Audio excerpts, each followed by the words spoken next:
We are live, a little early, but that's okay. We're talking horse racing on Proline TV. Thanks for tuning in. Greg DePalma here, along with our resident thoroughbred expert, Jon Hardoon. How's it going, John? Good, Greg. How are you? I'm doing good. Looking forward to another couple of races to handicap here once again. Before we do that, let's talk a little bit about what happened last week. Matter of fact, we're going to pop up the video screen from last week. We had some comments following, a pretty good week. Could have been great. We had let's see, what was it? We had the sixth race at Keeneland, and that was the one where you hit Outlaw Kid as the long shot. I believe he went off about 15-1 or close to that. I think 14. I think he paid $28. Something. Yeah. And came really close to hitting a big exacta as well. I'm not sure if was it in this race or the second race that we did. gave out this exacta, but the other race we gave out, we ran first and third. The horse that ran third missed second by a nose. That would have been a monster exacta that we gave out. Yeah. So anyone that listened, it was free. The results were good. You should have made money. Hopefully we pointed people in the right direction. Well, here are some of the comments from last week. Charlene, she must have noticed that we were back live and free, and she commented, caught it a day late, but caught it nonetheless. She'll catch it, I'm sure, hopefully live real soon. But anyway, here's her comment there. Also, Jay Blitz, well done, Mr. Hardoon. 4-8 cold exacta. You are certainly the best source for information about racing. I can't thank you enough as I listened to your selections. Although I'm not a big player, I made up for losses at the spa. What's the spa? Saratoga. Oh, okay. Why do they call that the spa? It's called Saratoga. It's called at the spa. Okay. Let's see. There you go, John Robertson. Jay Blitz also. I had a nice conversation back and forth. I could see with John. Don't forget, you can do that. That's what we have the comment section for. If you want to converse, you can do that. Even you can converse in a different language. I saw Spanish, I think. I'm not sure. I think it was Spanish. Oh, you turned it into English? No, you can't. Greetings to John and the entire team. Thank you for your equestrian guidance. So there you go. Translated from, I'm not sure. I think it's some sort of South American country. Okay. I would assume it's Spanish. Maybe not. I don't know. Well, it's saludos. Gracias. That sounds kind of. Yeah. Gracias we got. Yeah. I the North. Great job. Nice payouts in race 8. So very close in the 10th. That was the race we were just referencing. Any thoughts on putting your number 4 from the 6th race on a watch list? Now, that was the Outlaw Kid we talked about. No. Right? No? Yeah. He ran third. He wants to put him on the watch list, but everyone saw what happened. So you want to put horses on watch lists when it's not obvious. And, there's certain things nobody misses, and that was one of them. So, no, I wouldn't bother. If the horse is good the next time he runs, I'm sure we'll point it out. Okay. Sounds good. So there you go. I the North. That was last week. This week, we're going to be talking about Keeneland and Santa Anita. Now, we have one graded stakes race to talk about, and that is going to be the one that we're saving for second, and that is the race at Keeneland. That's the Queen Elizabeth II Challenge Cup Stakes. Before we get to that, we're going to talk about a race at Santa Anita, and this is going to be the California Flag Handicap. So let me go ahead and pop the entries up for that race right now on the screen. This is a 9-horse field, I believe. Is it 9? 8-horse field. Correct. And this one is a purse for $100K. It is a downhill turf race, and it looks like it's primarily 3-year-olds and up with the whole blah blah blah California thing. It's a Cal Cup race. It's for only California. You have to be California bred to be in the race. Okay.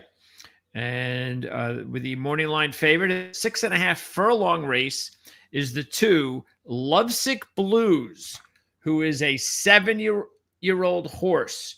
So we do have a 7-year-old horse that is the morning line favorite at 5-2. So that means that unless you want to go with a 7-year-old at 5-2, there's a way to maybe make some money in this race if you can go away and pick apart a couple of the favorites. So let's try to do that, unless you want to go that route, John, because the second choice, the one, Shea Brennan, has never raced on the turf before.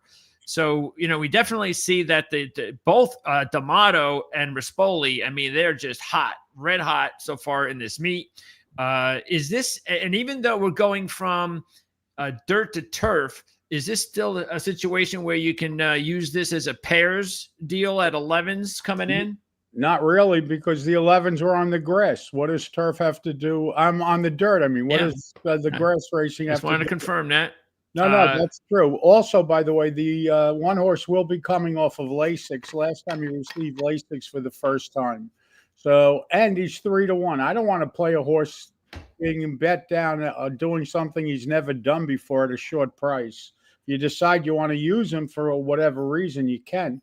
But I would avoid this horse as a short price, that's for sure. Yeah, that's what I figured. And again, the 2, Lovesick Blues, the 7-year-old on dirt, won a grade 1 race at 18-1 and ran a 5. That was a Bing Crosby last time. That was a big stake at Delmar. Yeah. And before that, had some solid numbers. He had a 6 in March, and then followed that up with an 8 and a 12. So he was going the opposite direction on turf after the 6, which is not a surprise for a 7-year-old.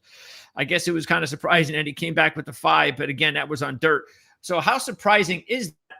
Because again, I mean, do you think that if it was a turf race that he could have had that really sort of next excellent run, or do you think that just had to do with the fact that he came off the grass?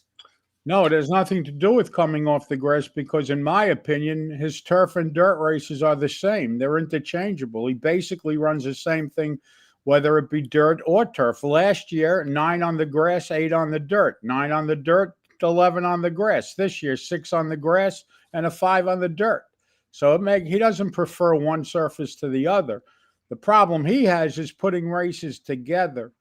He never puts this year 6, time off 8. Off the 8, he ran to the 12. So now he's off of 5. It looks like he's going to react.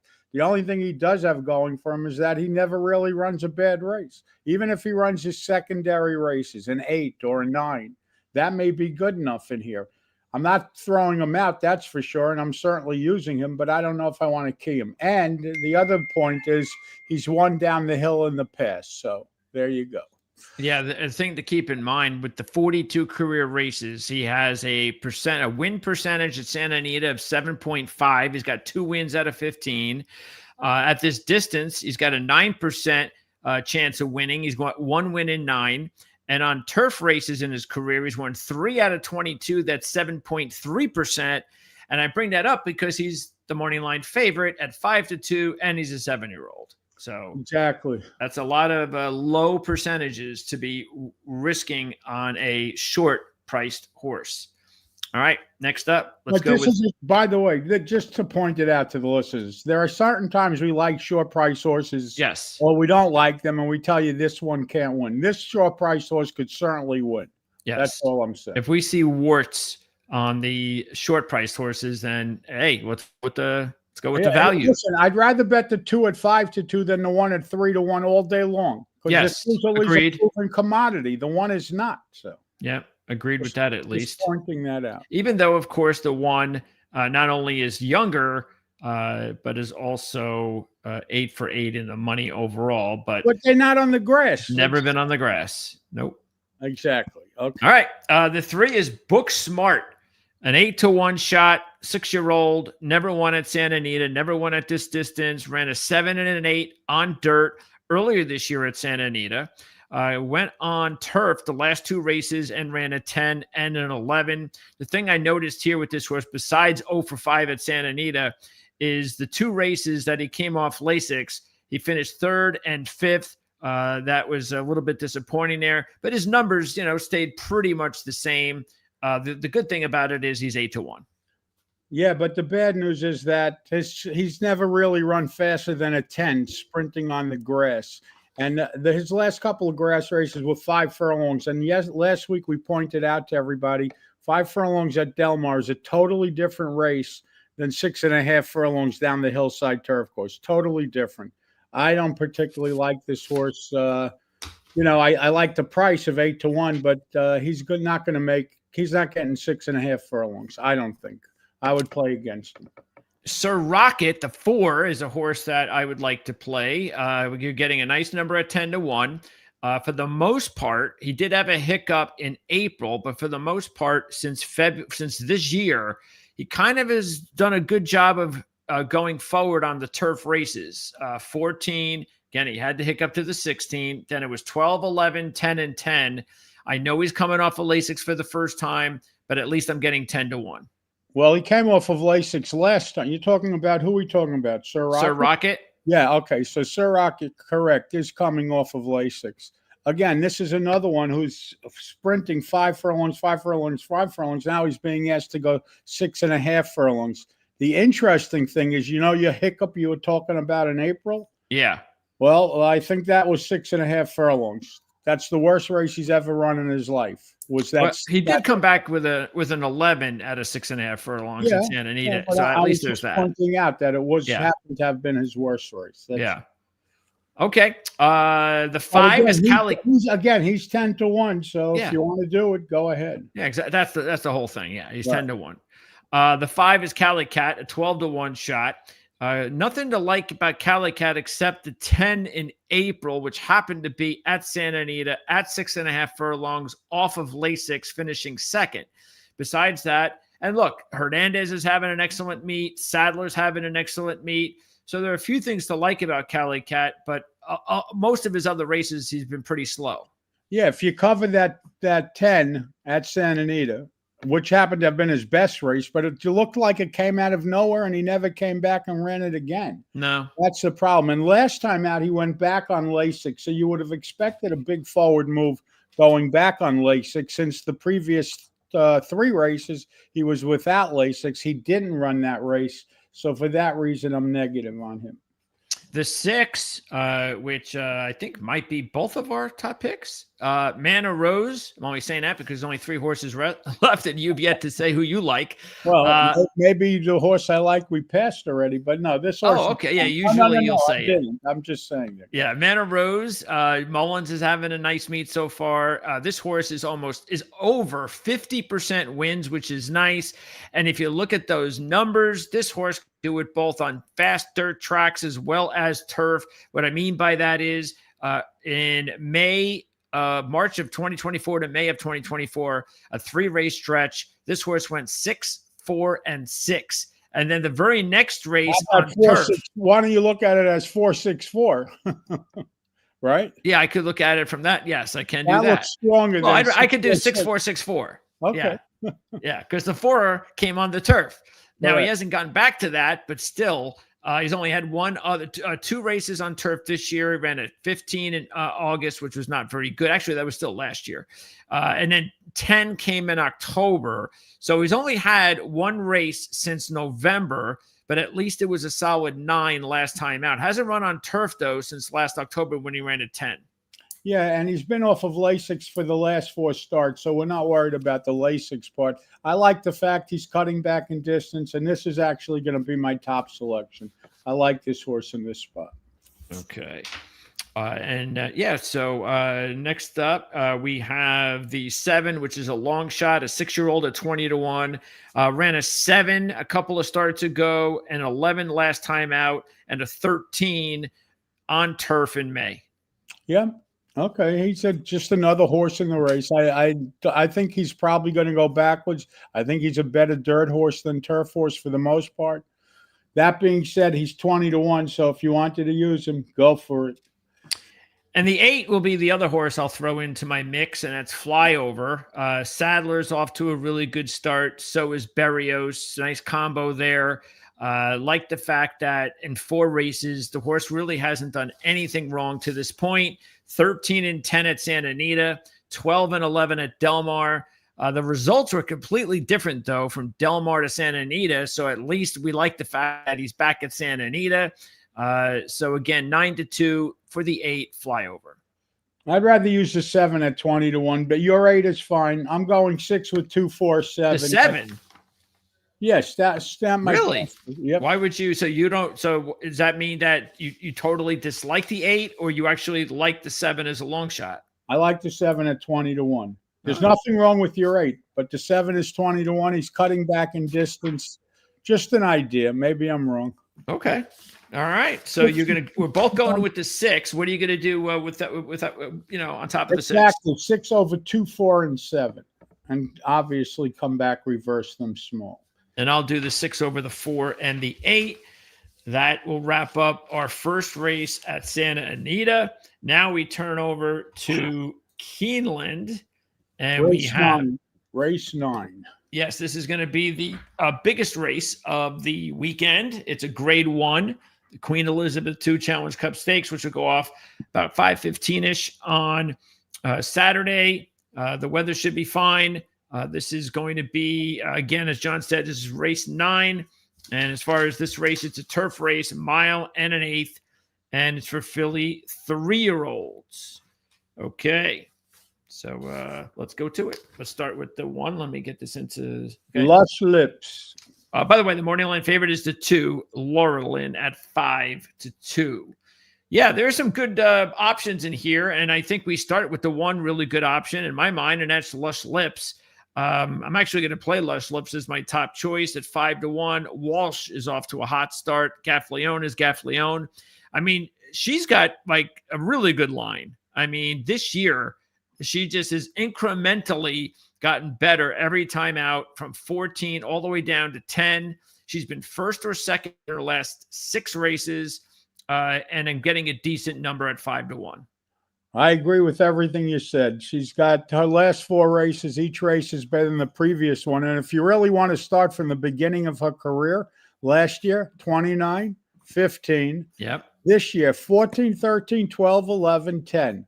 Not only that, Brendan Walsh has the secret to this horse. He gives her time between races, as you see, and every time she responds with a better effort than the previous one.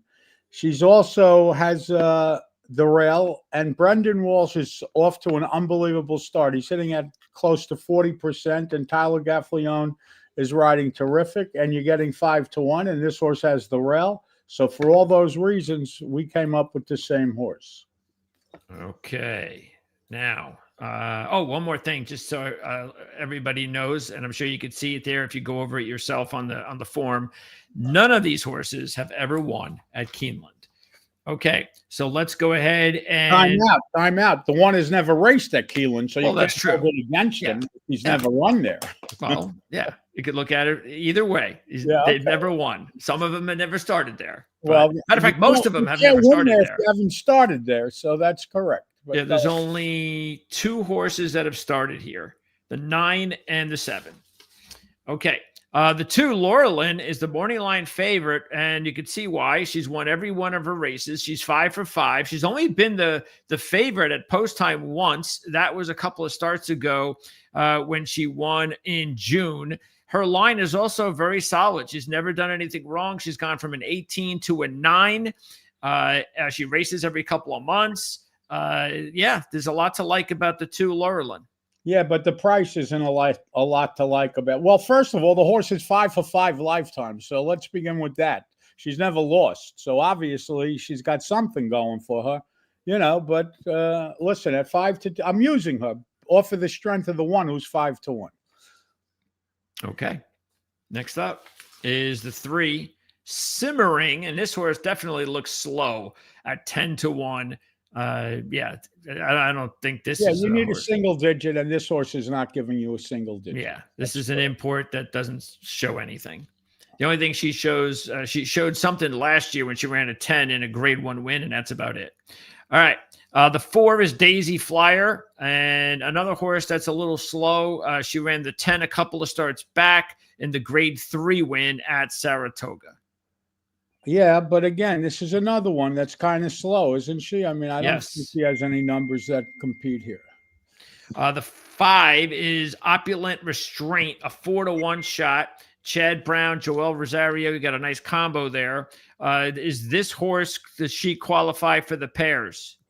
She does, but she did make a 1/4 point backward move last time if you want to get technical. And she's going to be shorter than the 4-1 because it's Chad Brown.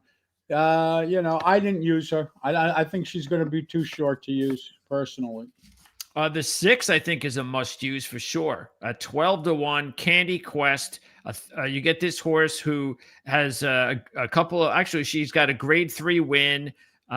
She also, if you look at her numbers, she had just a couple of instances where she, matter of fact, if you look at it, she's only had 8 races. So she starts with an 18, goes to a 14, then takes a step back for her one and only time at a 17 in April, comes right back and goes 14, 11, 9. So really just has one hiccup in her entire career, and you're getting 12-1 with Ortiz. I think this is a must play at that number.